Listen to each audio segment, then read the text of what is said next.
Welcome back to Spirited Discussion, the podcast where we dive into the world of Spirit Island. I'm your host, Thomas. For those who've been following along, you'll notice that my co-host, Alex, isn't here today. They've stepped away from the podcast, and I'm really thankful for all the conversations we've had together. Moving forward, I plan on bringing on different guests to share their unique perspectives on the game. Today, I'm especially excited because we're celebrating new players as a whole. Joining me is Jared, a good friend of mine, who's fresh to Spirit Island. We'll talk about what it's like to learn the game, early impressions, and how the experience feels from a newcomer's perspective. Let's get started. Tell me about yourself. Hello, I'm Jared. I started playing Spirit Island. Well, I played a few games prior to acquiring the game myself when I was with you, but then liked the game enough that I put it on my wish list. My wife luckily got it for me for my birthday this last year, and I have, which was in July, and I have been playing almost nonstop for the last 2 months. So that's like pretty fresh. We've got 8 weeks under our belt. What has been like some of your first impressions? Yeah, so when I first started playing the game, especially the first game or two that I had played with you, the board was very overwhelming, right? There's a lot of different lands. They all have little pieces of plastic on them, and there's different circles of different colors, and just trying to parse all of that information was a lot at the very beginning. But even only just a couple of turns into the first game, honestly, you start to get the hang of the explore, build, ravage cycle, which makes the pieces of plastic on the board all start to make sense. And it becomes pretty intuitive after a while, like I said. But the other thing that really struck me when I started playing the game is there are so many spirits, and choosing what spirit to play for the first game can also be kind of overwhelming, just because of the sheer number of choices. Even if you limit only to the 9 low complexity spirits, there's still quite a few, and they all kind of do different things, most of which you don't immediately know what they really mean until you play the game a couple times. First game is it's a lot. I recall the first time that you had played it, I was impressed with how quickly you parsed through the information. You just saw the flow of how everything moves, and halfway through I was like, hey, do you have any questions? You're like, no, I get it. I was like, wow. Yeah, like I said, once you get the hang of, like, oh, they explore, and once there's a guy there and they explored there, now they're going to build, and then since they just build there, now they're going to ravage there the next turn. Once you get that basic flow down, the game becomes a lot less overwhelming, a lot easier to parse, for sure. Like, through the lens of things are happening here, you can almost cut out 3/4 of the game that you're looking at. It's all those lands. So you've been playing a lot, right? Like, you said basically nonstop. Yeah, my wife and I play on a pretty regular basis, maybe not quite every day, but like every other day-ish. And I have purchased the game and all of its expansions, not only physically, but also digitally. So I've been playing a lot of just solo games digitally as well, trying to, try out all the different spirits. And it's a little easier when I'm not interacting with other people to not have to move all the pieces and shuffle all the decks by myself. Do you play one-handed or two-handed, maybe even more? Mostly one-handed. I have done a couple of two-handed games, and I have done, I think, one three-handed game, but that was, I don't know, maybe like a month or so into having started playing, and it was a bit overwhelming for me at the time, and I haven't really gone back to it. That's a lot. When I played solo, I only play one, and I have no interest on going more. I like the dynamics of working with someone to create interesting decisions, and when I'm playing solo, I find the puzzle of just figuring out what the spirit can do by itself is really cool. Have you had like a notable loss or something that was like shockingly out of nowhere that you just won? Well, in terms of losses, what's sticking out to me is I had, I think, a few games in a row, actually. I was playing against France, and they have their rule about, you can only have so many towns built before you lose.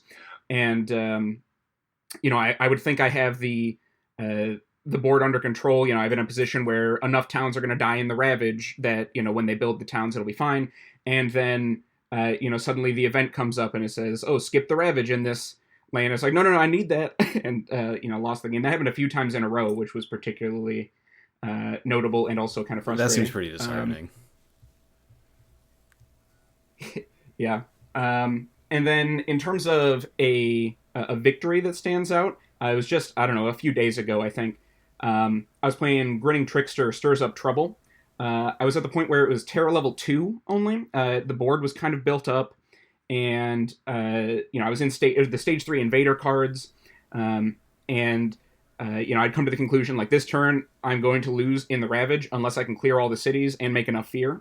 And I drafted a major that made fear, and so then I was looking at the board and found I could get enough fear to get to Terra level 3, but I couldn't deal with the last city on the board.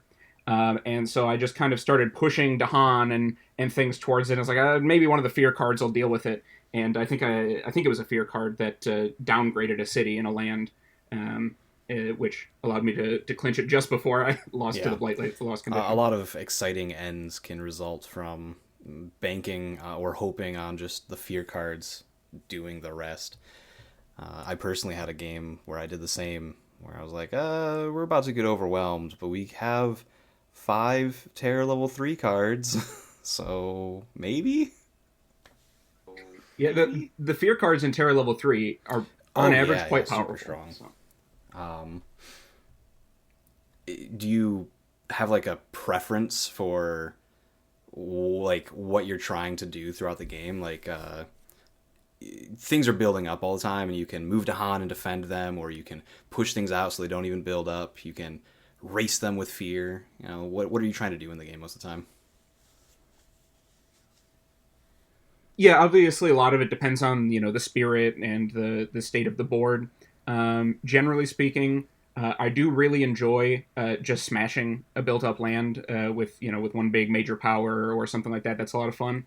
But my favorite way to go about it, which I don't always have the opportunity to do, of course, but when it comes up, I find it very fun, is to go for the fear victory.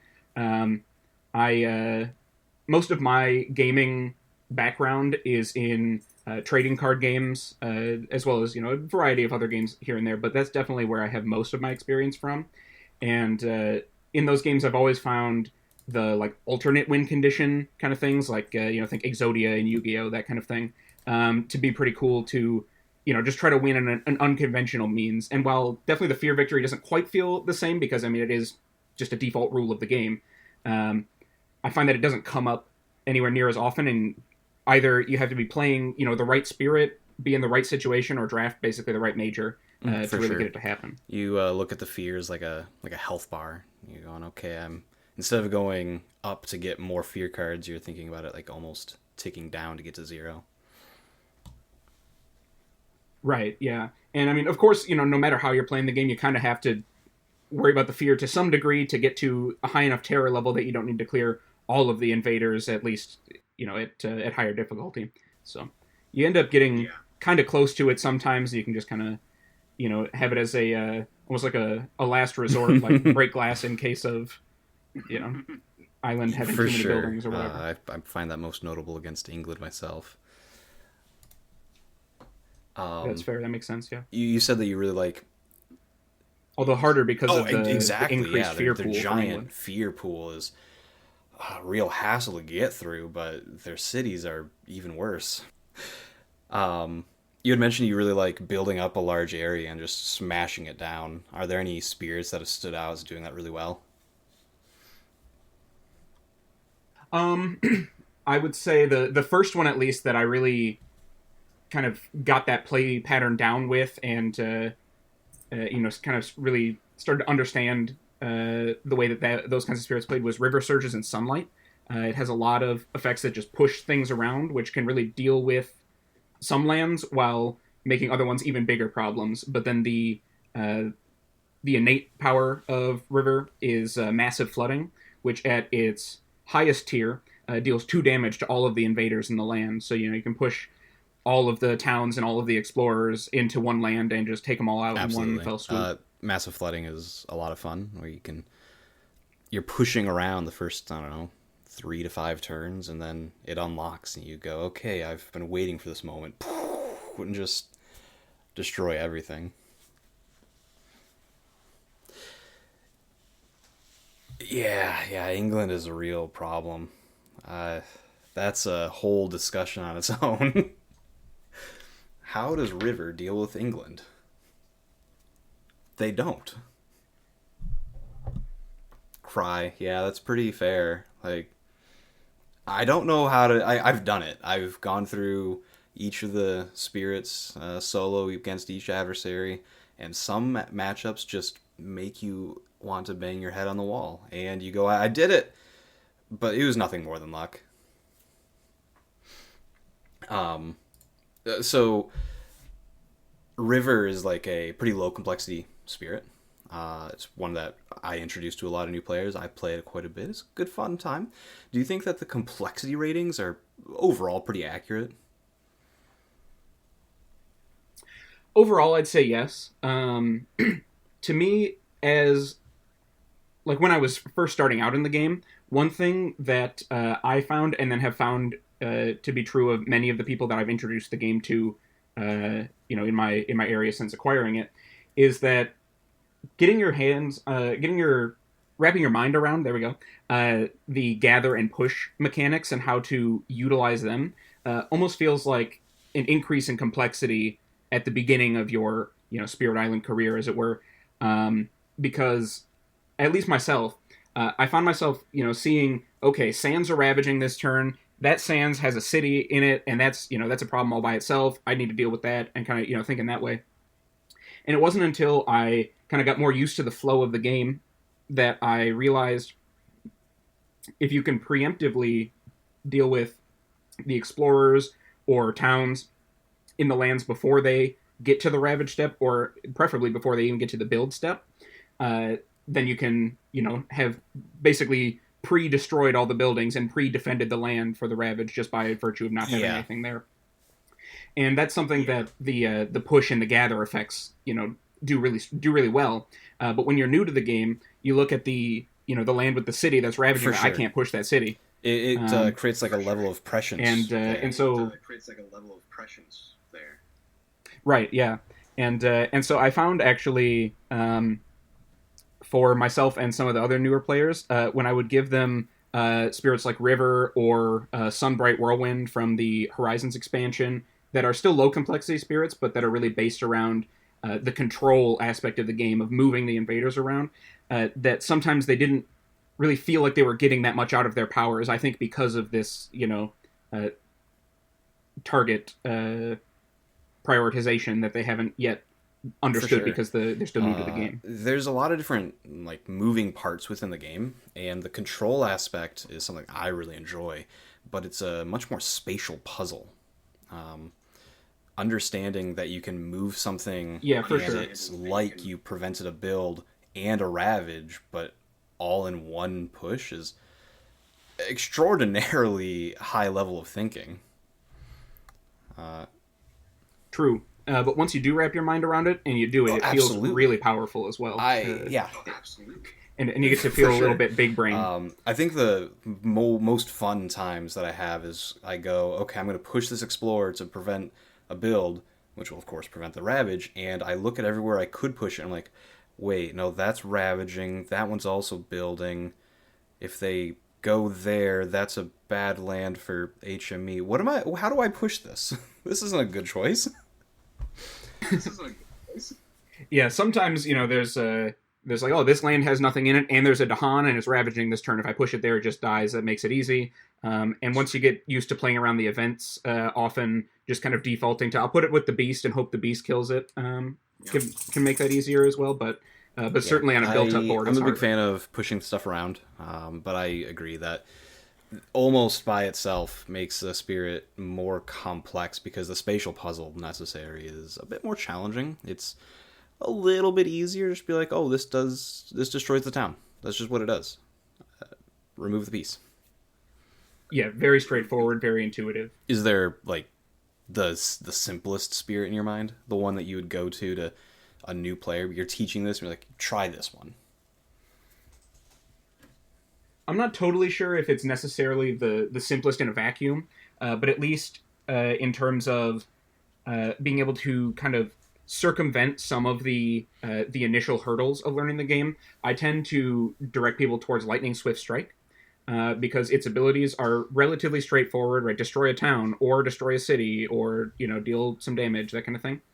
But most importantly, because of the special rule that allows them to use slow powers as fast powers for each wind that they have, and given that all of their slow powers innately have a wind element on them, it really lets you not worry so much about the fast phase versus slow phase distinction, and try to predict what's going to happen during the invader phase before your slow phase power goes off, or even for some people, just like as they're planning, they're reading the effect of the card and not really thinking that much about what order play things cards are do resolve in. things. It's a simple output that Lightning has. I find it so interesting that you like to give that to new players. I do too, because of the same reason. And I've heard a lot of people will try to avoid giving Lightning because it almost teaches to like forget about slow altogether. And you'll go from playing Lightning to another Spirit and be like, wait, there's a slow phase? That's completely understandable. And I'm sure to a degree, that hinders that learning, but there's so many things to learn in your first game or two that I think that very easily could get lost in the wash anyway. Absolutely, I agree. I think that Lightning has enough easy patterns to understand, like make a sacred site, destroy towns. That's good enough. You'll be fine.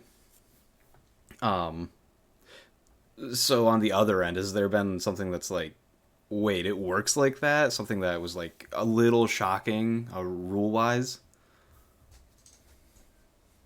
Yeah, the one that stands out in my mind is when, I don't know, it was maybe our third or fourth game my wife and I were playing after we got the game in person.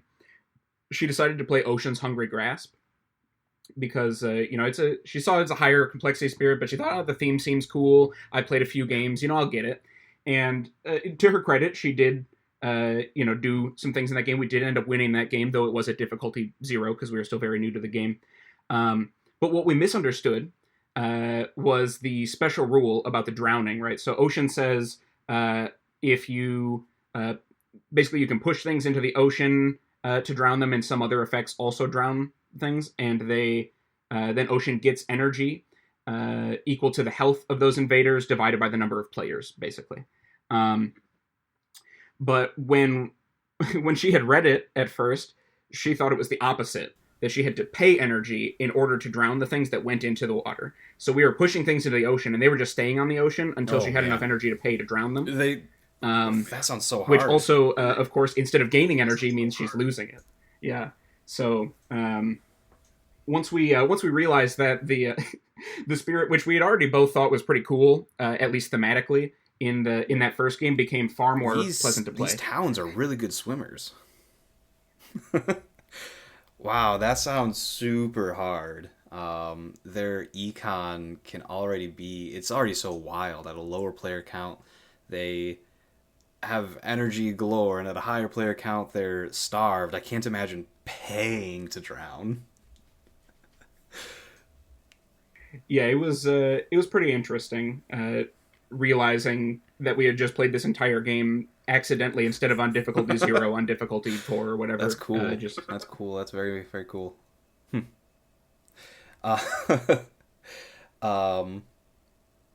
So, I mean, there's been a lot of things that you've learned in a pretty short period of time. Is there something that shifted over time? Like, I really need to protect this land at all costs to, who cares?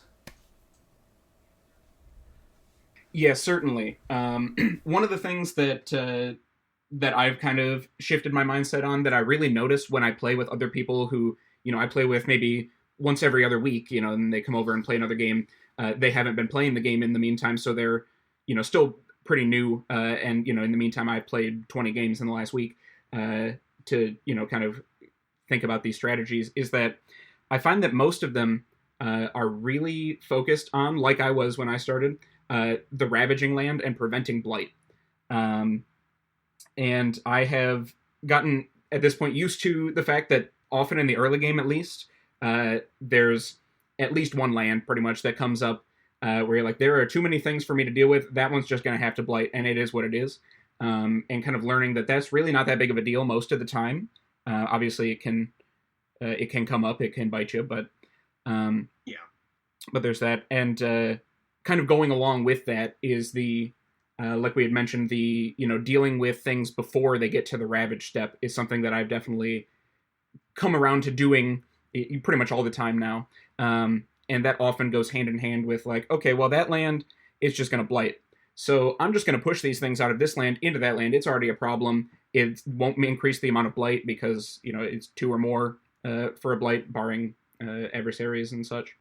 And kind of really focusing more on the just explored lands as opposed to the currently ravaging lands has been really that biggest mindset. I think that the rule that 2 or more damage is 1 blight leads to such cool, like a cool learning path over time where you try to save it, and instead of saving it, you just throw it under the bus. We're like, you're already bad. Just let it be bad.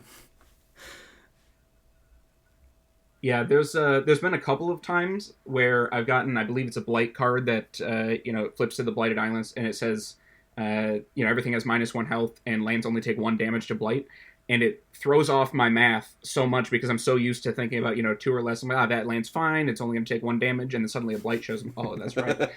Yeah, you had said that you had a background in like TCGs, yeah. Do you think that's like enhanced your play faster, or it's just you played a lot? I think in at least some parts of the game, certainly, and the biggest one to me is the slow and fast phase.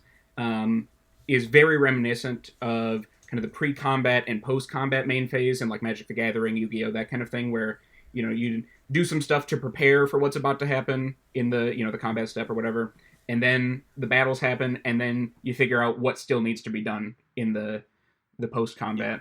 But you still have to kind of plan all that out for what's going to happen probably after combat before you even do all your things in main phase 1, because you need to save your resources and your cards and stuff.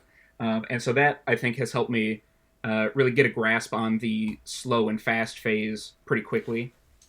Yeah. I think about the slow and fast phase in relationship to how it functions in a cooperative game. And in competitive games, you don't need to have an event in the middle of those 2 phases because so much can shift with that player interaction. The opponent is the event. But in a single player game, if you don't have a pause point in between there, something that causes a little bit of randomness and volatility, it can kind of solve itself. I've been working on a personal design, and I'm coming up with that problem where I'm like, I need to stick an event here, and it needs to come up way more often than I think it does. Otherwise, you just do the same thing too easily. Yeah, for sure. I mean, when you're new to the to the Spirit Island, the random effects of the fear cards, as well as not knowing what invader card is going to come up next to see to pre-plan what lands you're going to be able to deal with and that kind of thing is enough. But after you get the get a hang of the game, the events really do like I say, shake it up so the game becomes a lot less and like cutter, personally, I played roughly 50 games without any events because there's so many spirits and adversaries, and the fear cards are just enough to, but once you get it, you feel like you've solved what to do 3 turns before the game ends, and there's no more discovery left, and the events really shake that up. So I guess speaking of events, do you like them? Generally speaking, yes.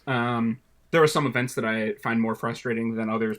The one that comes up has come up more recently, seemingly often in my games, that has been giving me troubles is the missionaries arrive. Yeah. Especially when I've been playing a lot of Grinning Trickster, kind of trying to get the Mm-hmm. the ins and outs of that spirit down. And he only has one sun card in his base kit, and it is pretty much vital to the functioning of the spirit. And he doesn't have very much energy to spare for most of the game. So that card gives me particular trouble when I'm playing Grinning I Trickster. love that you can point out an event and say, this is a problem generically, but it's easier on some spirits and harder on others. And it's not even because of what the event does, but because of the elements required for it. That's so cool. Yeah, I really do like the the cost X aided Yeah. by whatever element type events. I think they're really neat because they can, like you say, affect the spirits so differently, and that's a way that they can add variance to the variance. Like this event comes up, but then depending on who's on your team or when what spirit you're playing, that may be harder or Yeah, easier yeah, and and that kind there's of thing. the fear events and the terror level, or the event, not the event, the invader level events. Those are all like, Mhm. I mean, they're different ways to get to the same conclusion. They're trying to create a timing or a pacing within the game. Be like, okay, this happens early, this happens late, but depending on how you've played, they can happen way earlier or way later than you'd expect. I think it's super cool. Is there an event that maybe Yeah, I agree. doesn't hurt you that you go, wow, this is super cool? Uh, Two that come to my mind Mm-hmm. are Numinous Crisis, which um, feels like it comes up probably much more often than it does because I almost never lose the game when it comes up because I get so much energy. And the other one is the water Yeah, event, Years of Little Rain. those two, say win the game a lot. To the point where I personally have removed them from my Yeah, copy. I've removed a couple of. that's fair. Given that I play, I would say something like 75% of my games on digital, they're just in there. But, I but yeah. I don't like the really high variance, and when you play the game a lot, having a variance that says you win, it just feels unfortunate. Like almost it ruined the game for me. In the same way, if it said you just lose, like I don't want that. Right.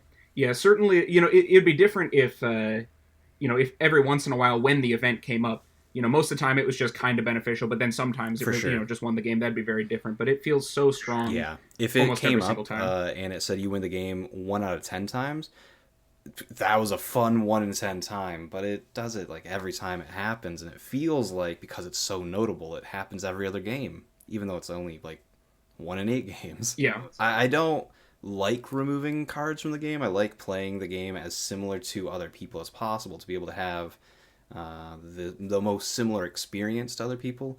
But Spirit Island is so modular that the experience is already skewed just from the fact that I'm playing a weird 4-4 scenario or whatever.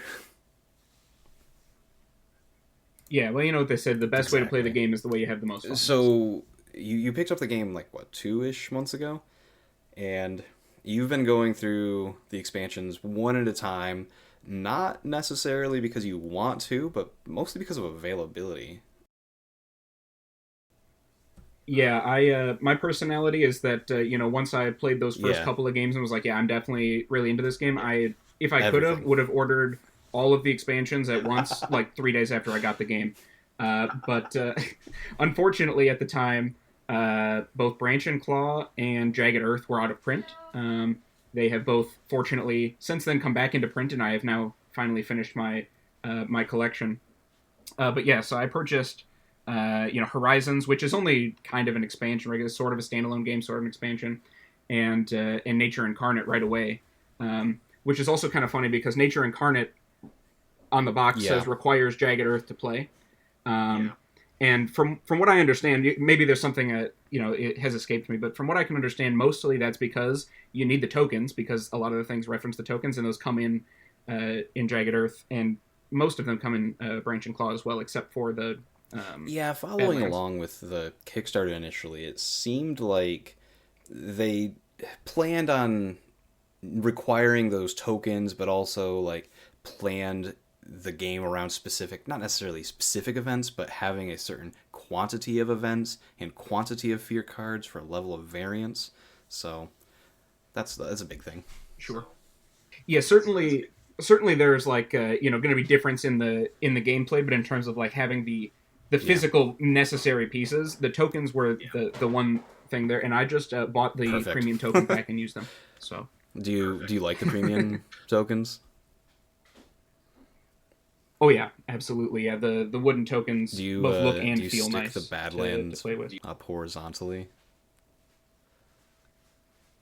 I usually don't, but my wife will turn them vertically or whatever, so they point upwards. I I like usually lay them making flat. walls of Badlands in one land and just be like, look at my glory. I don't want to stack them. I want a thick wall. Which expansion have you enjoyed the most, since you've got to experience them kind of in isolation? I think that it would have to be Nature Incarnate, largely because, and I think this is probably due mostly to the, varying experience level, or the increased experience level, I should say, of the designers, after having made all the previous expansions and seen how those things worked. But I feel like there's the most like really cool, unique spirits in Nature Incarnate, and I've really enjoyed getting to play all of those very unique spirits. Right, each feels different. Like Relentless Gaze of the Sun is one of the few spirits that cares about having more than 2 presence in one land. I think that's cool. And the Incarna tokens, generally speaking, are a neat innovation as well. But my favorite spirit comes from the Branch and Claw expansion, so I'm a little bit Nature partial to Incarnate, that one as well. but only kind of, because it's lacking the best spirit. Okay. I'm also big fan of Nature Incarnate. I think that the design team did a wonderful job with the expansion. It feels like an entire step above the rest in my mind. They just took everything that they'd learned from previous experiences and perfected it. So yeah, I can definitely see that in just the kind of fluid ways that most of the spirits' abilities mesh with each other, and you can discover neat little synergies. It's even while like you're playing really them. subtle things. I love their events. The fear cards, when they come up, I'm like, oh, that would not have been in the base game. That's so interesting. Probably because of my having more recently picked up the game and thus experienced it mostly with all of the expansions to one degree or another kind of integrated. It's not really something that I notice of, which expansion certain events or fear cards come from. So it's probably something that is more interesting and notable to veteran I've players. had hundreds of games before, and so seeing those little things whenever you're playing multiple times in a day, and you go, oh, wait, this is not a card I've seen before. This is unique. How's that go? When they're all unique to you, it's not that big of a standout, I guess. Do you have a favorite token? Something that you like want and play every time? Usually the Badlands. I find them the most fun because they tend to be able to combo with other powers the most frequently, in large part just because of the way that they're designed, right? The other tokens usually do something to mess with the explorers, whereas the Badlands just say, hey, your power is better. And I think that's cool to kind of scale your power up and find ways to, put Badlands in a land one turn so that next turn I can take out the, an extra thing and that kind of thing. Is there something that you've thought about in the game that you wish were in the game that's not currently there? Like a specific token that doesn't exist?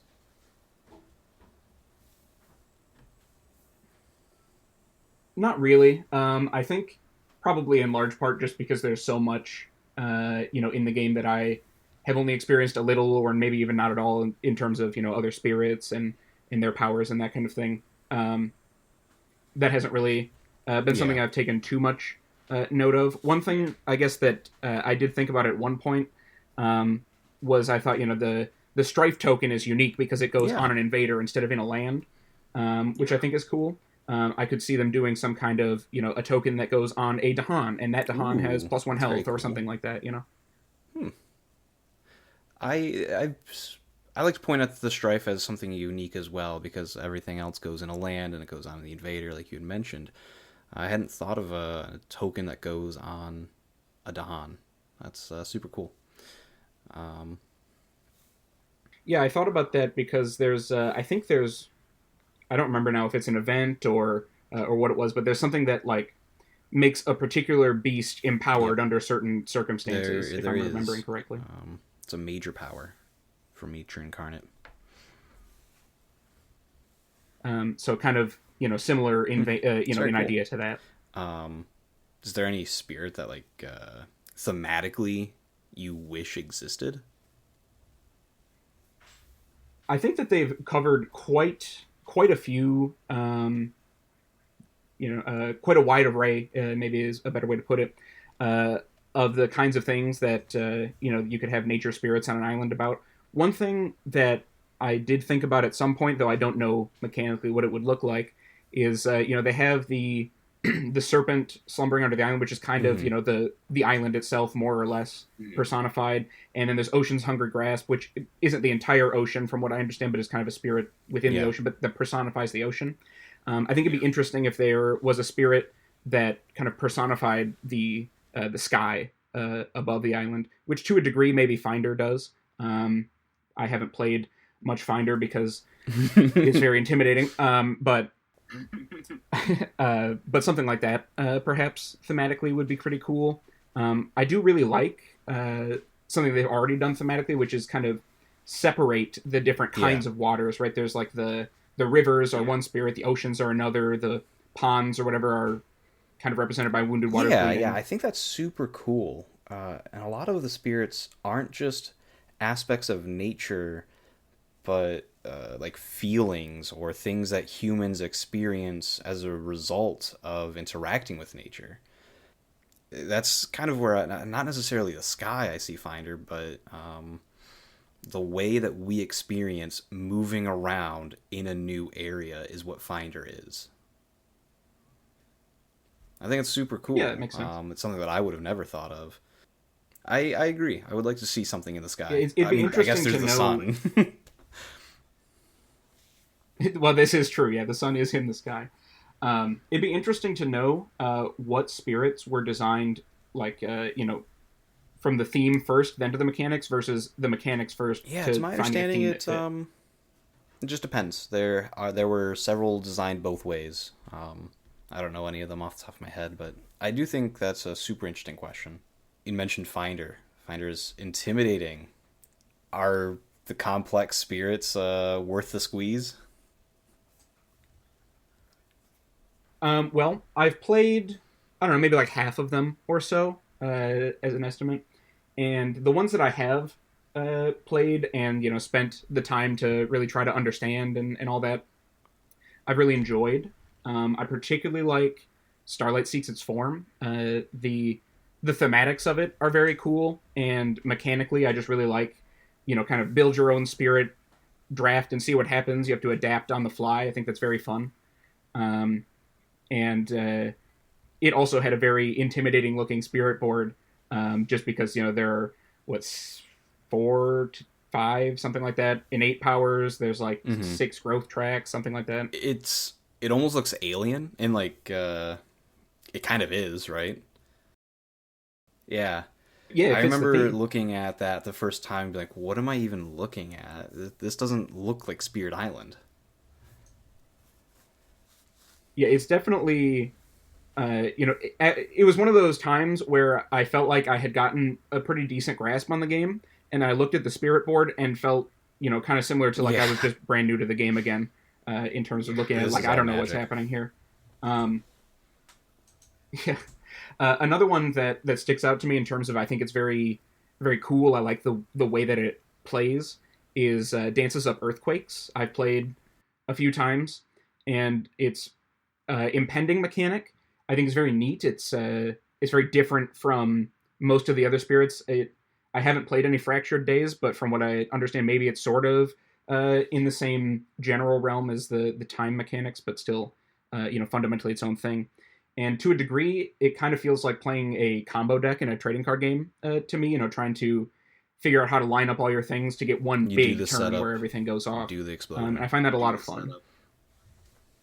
Yeah, my biggest problem with that spirit and why I don't play it more often is that I kind of feel like I'm playing by myself, in parallel to my friends that are playing, other than being like, I'm gonna kill that land next turn, don't worry about it. Yeah, kind of thing. yeah. It can feel as though you're just doing your own thing, and someone says, "Oh, can you help me over here?" And you're like, in like 2 turns. See you then."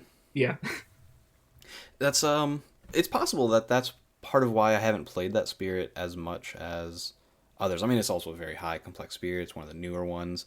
Um, and so it's harder for me to just get to the table. I like playing quickly myself. Um, but I haven't had the interest in really learning it so I can play it quickly. It might be because I'm not making those interesting decisions with my teammates. So that's a good point. yeah, I have enjoyed it when I have played it much more in solo games when I wouldn't be doing that anyway. So I can just Yeah. focus on the neat thing that I'm doing. Have you played against all the adversaries? I have not played against the Habsburg mining expedition, but I've Very played the cool. rest of them at Very least cool once. adversary, the mining expedition. I recommend it. Do you have a favorite one so far? So far, my go-to adversary, and I guess in that way, my favorite has been Scotland. Um, I think that thematically, I don't know about theme to Scotland specifically, but thematically in terms of the way that the abilities mesh together, it's a pretty cohesive feeling adversary that has a challenge that is simple enough to understand what is the problem, what you need to do, but with enough oomph behind it that it's a challenge to figure For out sure. how to do that. I've said that I don't like Scotland in the past, and I think I've concluded it's mostly I don't like Scotland 6. Their inward growth annoys me. That is by far the most frustrating one of their rules to me as well, and also one that if I forget a rule of them, which I played quite a few games against Scotland at this point, so I usually remember them all. But if I do forget The a rule, one it's I'll definitely that one. forget is it always gets corrected like a turn later. We look at a blight on the coast, and we go, wait a second. There's supposed to be one in the ocean, too. Every time. Yeah. Yeah, thank goodness that Ocean Blight does not cascade. Otherwise, I would lose a lot more Yeah, games. I think that we forget that one because it just doesn't happen that often. You work so hard to clear the coast against them. Um, I've done a couple of turn 1 plays where we'll wipe out both cities in lane number 2 on turn 1, right? It takes a little bit of effort, but we're like, we are going to ignore some problems to deal with that one. They explored there, and we're just going to delete it. Just make it go away. That's fair. Usually, my typical strategy, obviously, can depend on the explorers and what spirit I'm playing and all that. But my typical strategy against them has been to try to basically pocket off the inland as much as possible and shove everything into, usually it's lane number 2 on the coast, and say, I'll get to that one later. As long as the other 2 don't become problems, it's okay. That's like the general strat as well. I will destroy a land 2 in one of the 3 boards and shove everything into another land 2 and be like, okay, well, we know what's happening because there's stage 2 escalations coming at some point, and that's the island. That's the problem. Or that's the board. I tend to myself favor plant element spirits more than any other element I've noticed, and that element more than most of the other ones seems to bring along blight removal effects, which can also be quite useful in that where I'll let the land 2 build up, they'll blight, it puts one in the ocean, and then the coast comes up.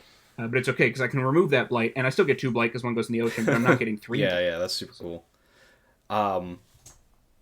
Do you like spread your presence out really thin and try to deal with all of the island, and everyone's just like little presence here and there, but you get to have like maximum targets? Or do you try to have really good targeting, sacred sites kind of all bunched up, and like what's your play style with presence placement?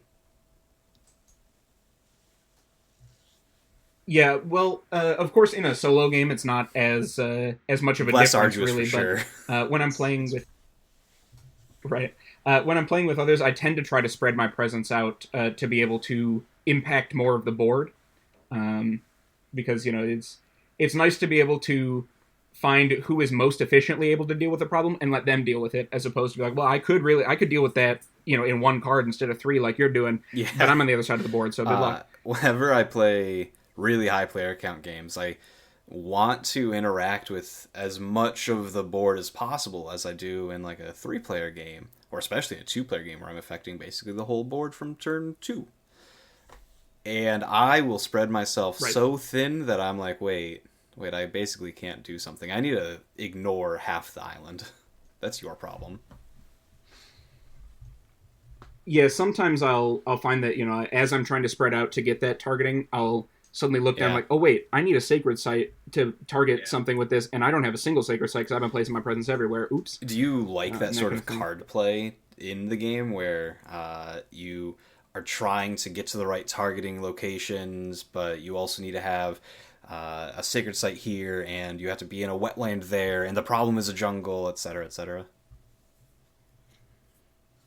Yeah, absolutely. If that wasn't there, then a lot of the puzzle of the game kind of goes away, and that's the thing that I think is the most engaging is, I have the tools to deal with one of these three things, but I can only do one of them. Which one, is going to I be best, and 100% that kind agree. of thing. I absolutely love the targeting restrictions within the game, and I sometimes feel amazed at how well they designed it, where I want to play these 3 cards and they all just don't go together. How'd you do this? Yeah, for sure. When I first started, kind of getting more into the game, I definitely found those more frustrating, just because I was still trying to wrap my head around how do I deal with this problem at all, let alone which of my cards that would normally be able to deal with the problem can Yeah. actually deal with the problem in that land. Um, Mostly on cards that would be able to only target either inland or coastal lands is something I would forget about a lot when I And was that's still a-okay. learning. You make a little mistake, a little error, and you move on. But I can understand how that would be frustrating. Being I want to play these 3 cards, and the game is letting me put them into play, but I can't do the thing I want to do.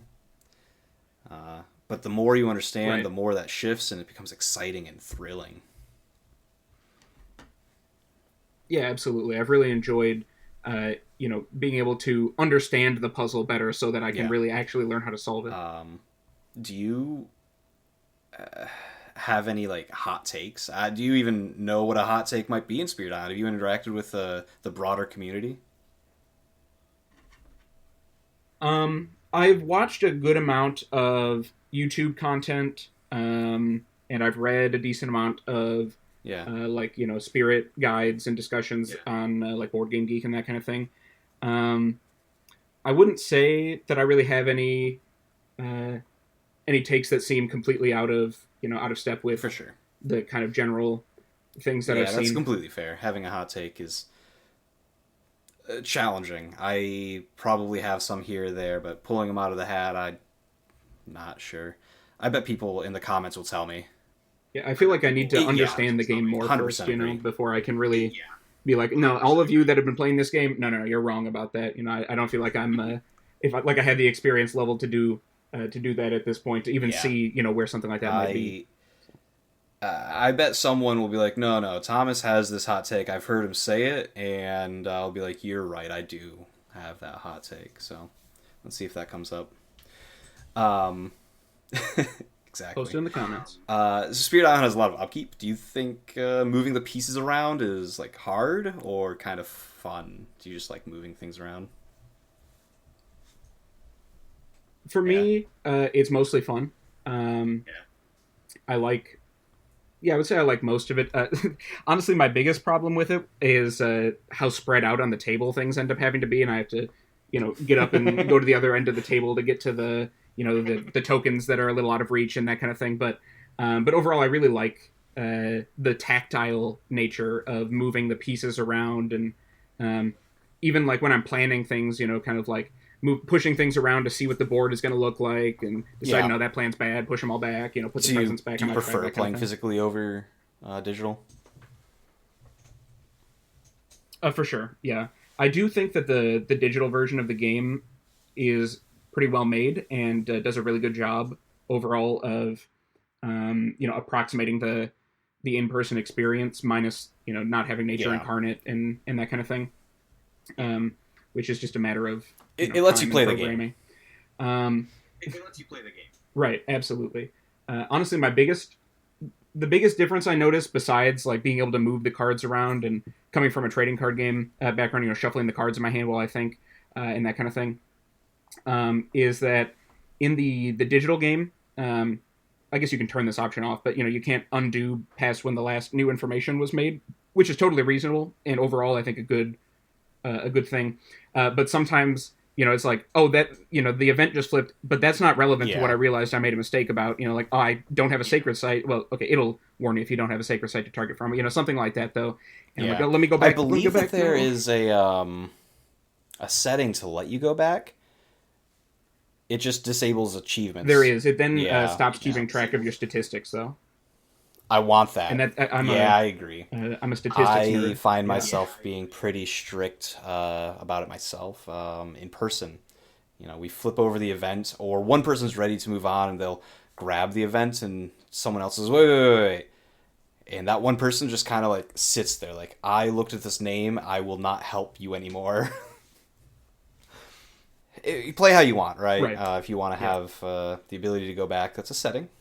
It's not one that I like to do, though. Yeah, it doesn't come up super often for me where it, ends up making an issue. I think the biggest one, you had mentioned the sacred site. If you play the card, the digital app, be like, hey, you don't have a sacred site. You sure you want to do this? Yeah. Yeah, phenomenal feature, sometimes the answer is still yes. Like I was playing a game of Sharp Fangs, and I was like, I will make a sacred site through moving my pieces around. I'm playing this card.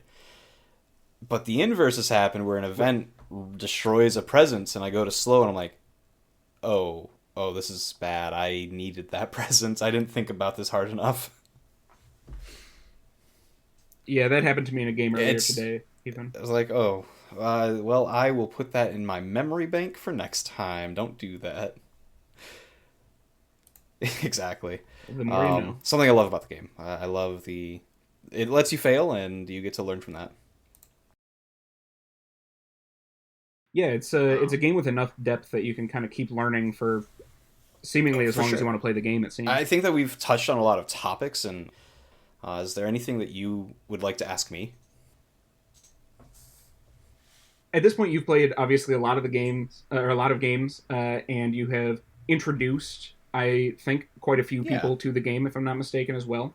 So I'm curious from your perspective, I guess two things. One is, what are maybe things that you, from your perspective, can see that either new players are doing wrong, maybe isn't the best word, but, or like aren't quite realizing or getting, and that kind of thing, that could be looked at in a different way or focused on to improve.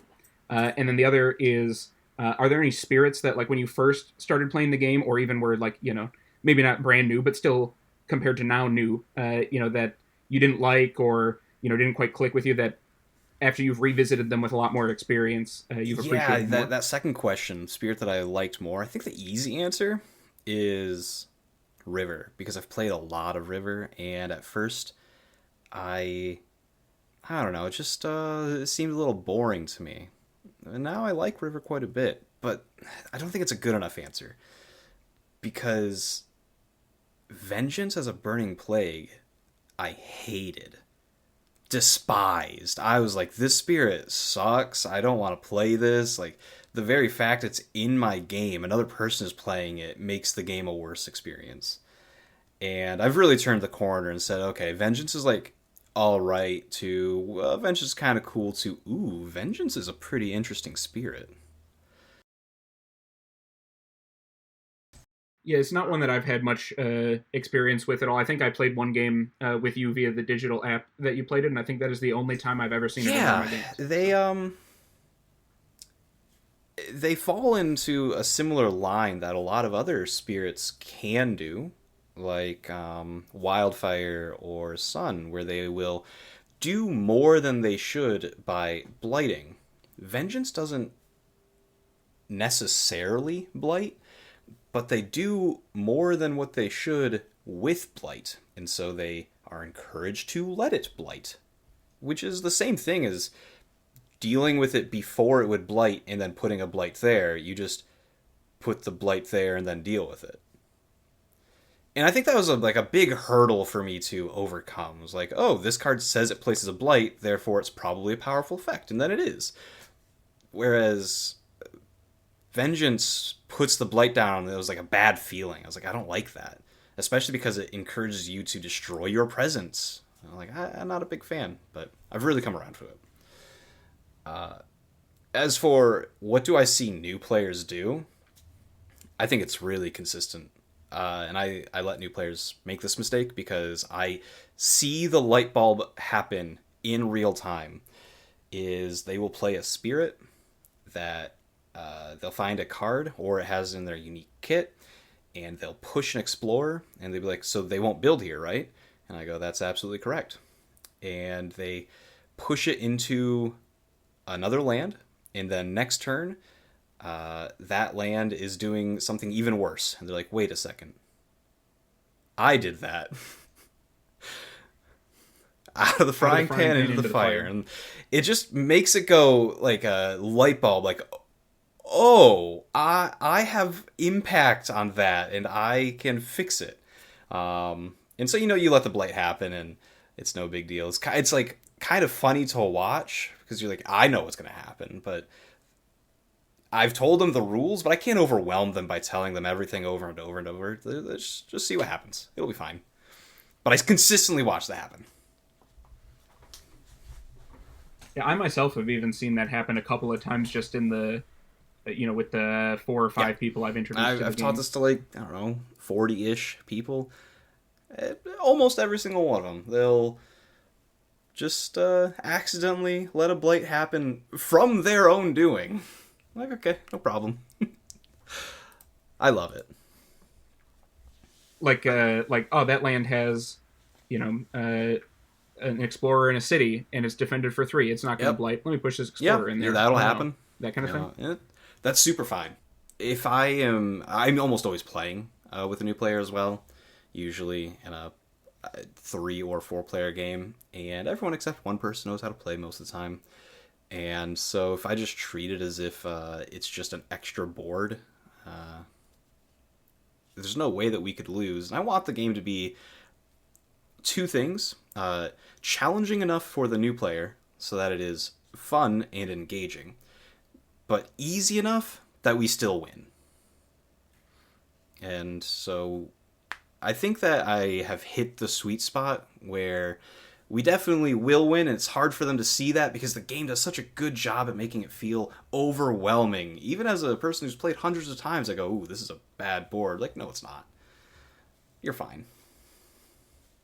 Yeah, the invader cycle does a really good job, especially in consort with the kind of the escalating nature of the invader deck. Pun not intended. Where like the game has a really strong narrative arc where you start out really weak and comparatively to at least to the late game, and the invaders feel like they're doing so much, and you're just kind of like trying to tread water and not drown, metaphorically speaking. And but then eventually there comes a point where you're like, okay, I have destroyed enough buildings, I have enough presence, I can play enough cards that I can start actually dealing with the amount of problems, and then also a little bit more, and then you chip back at them. It's a really good flow and pattern to the game. I'm so glad that you have been enjoying that as well. Is there anything that you would like to hear me discuss with people in the future for another episode? Um, yeah. So one thing that I've noticed a lot of content regarding Spirit Island kind of revolves around, understandably so, is individual spirits, what they're good at, how to play them, their general play patterns, and those things. I mean, I watch a lot of them, but you see less of, or at least I have seen less of, talking about combinations of two or more spirits and the ways that they work together in particular. At least more in depth. I've seen a couple of like these, if you play these guys together, this this ability and this ability work really well together. Like very short surface level things, but kind of the ways that the spirits together can do kind of more than the sum of their parts, as it were. I think is one of the coolest parts of the game, and something that doesn't get enough light shined on it in content creation, in large part because there is so much there in that, and getting it to come together, especially on one's own, because usually content creators are solo, can be quite difficult. But I think that's something that would be very interesting. I agree. I will work towards having those sort of discussions. I'm happy that you brought that up. Well, would you like to do a draft with me? You had mentioned you'd been playing some Grinning Trickster recently, learning their spirit. We have a pretty cool major draft here. It's got Bombard with Boulders of Stinging Seeds, which is a major power that costs 2 and does a lot of stuff in one land. 2 damage and some tokens, and then some more damage if you threshold it. Fire and Flood, which costs 7. It has a Sacred Site and can target 2 lands, and dealing with 4 in each. Terrifying Nightmares, it costs 4, range of 2. It pushes up to 4 explorers or towns and 2 fear. And Transformative Sacrifice, which allows you to destroy up to 3 presence and get a minor power and play it for free for each one you destroyed.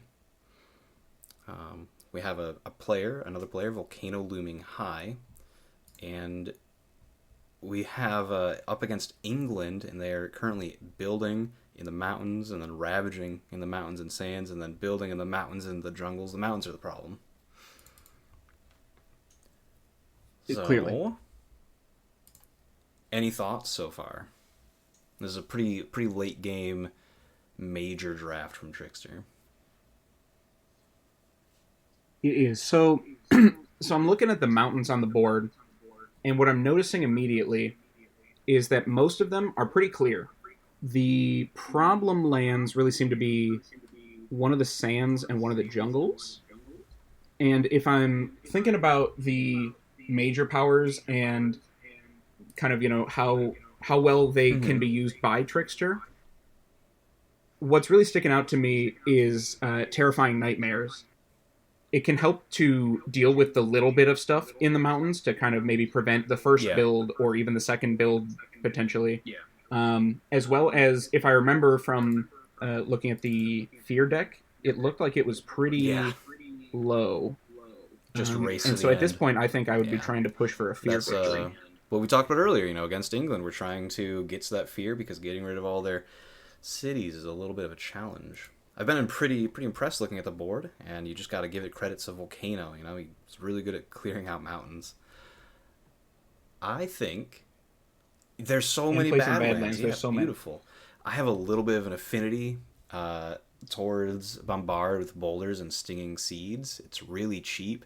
It does a lot of damage and adds these tokens that are so fun, but it's also so late into the game that I think that you're trying to just finish this race, and I agree. Terrifying Nightmares to either help Volcano's destruction, pushing things in, or getting them out and preventing some buildings is preferable, and get a little bit of fear. Yeah, if it was earlier on in the game, I think there'd be a lot of merit to looking at taking the boulders and being able to use it many times throughout the game. Absolutely. That's one of my favorite cards. I love getting it early. Looks like this person ended up winning before they were able to resolve Transformative Sacrifice. Volcano drafted a cheap Fast Fear card. Makes sense. You're pretty close to the victory here, but still an exciting draft. Is there anything else you'd like to say before we say our goodbyes?